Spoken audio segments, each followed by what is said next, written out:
Welcome user in the new lesson. So far we have seen how neural network works and what parameters are needed to create one. In this lesson let us see how we can implement ANN regression model in the MATLAB.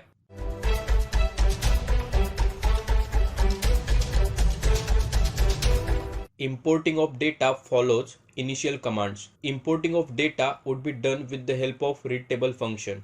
If we check the imported data from the workspace,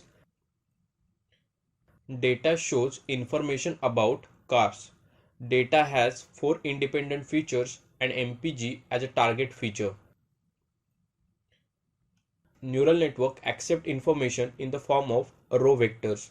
That's why transpose has been taken while separating the data into input and output variables. FitNet function will create neural network with 2 hidden layers.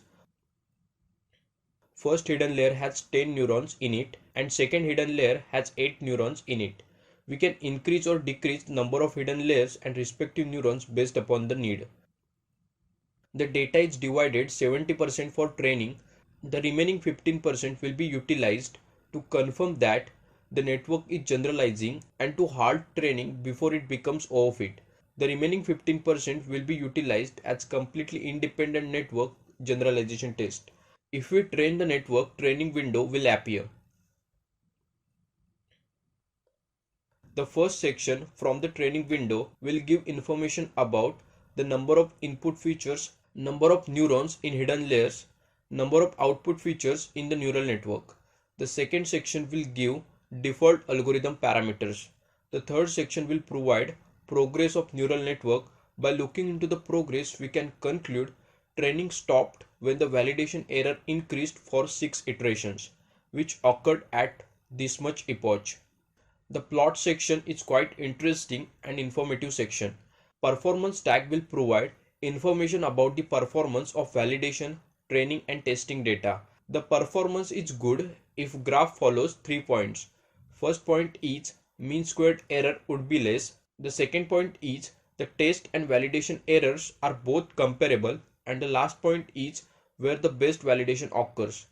The noted point will show at which epoch best validation is occurred. The training state tag will provide the gradient of the function. Error histogram will provide instances of error with respect to errors. Training data is represented by blue bars, validation data is represented by green bars, and testing data is represented by red bars. Outliers or data points where the fit is much worse than the rest of the data can be identified using the histogram. For noted error, maximum instances are this much for training dataset. Now the next plot is regression plot. In all cases, outputs are closely matches the target with an R value. The data should fall along a 45-degree line with the network outputs equal to the target for a perfect match. If our network performance is bad, we can do shown ways to improve it.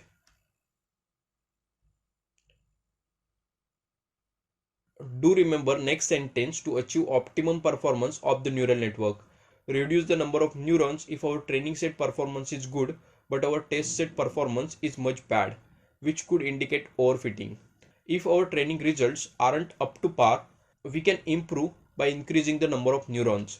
The net function on input will provide predictions so we can find out errors and performance of created neural network. G-subtract and perform function will find out errors and performance of network respectively. The network information is preserved in the net variable.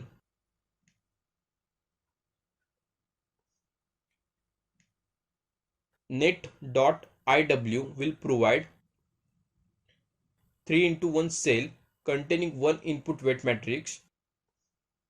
Net.lw will provide 3 into 3 cell containing 2 layer weight matrix.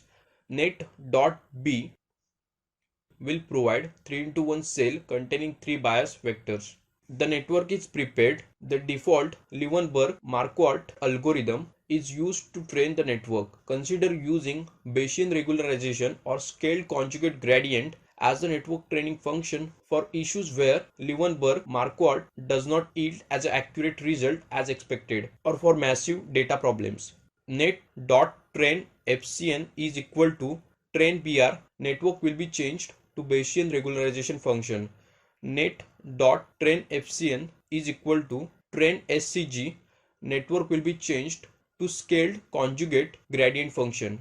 To get optimum networks, we can adjust other parameters of the created network using a similar way.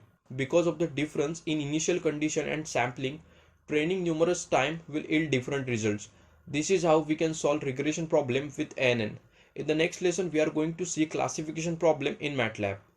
Thank you for watching this video. Do like this video if you found it helpful. If you have any queries, post them in the comments and get in touch with us. Follow us on LinkedIn, Facebook and subscribe to our YouTube channel. Education is our future, MATLAB is our future. Happy MATLABing.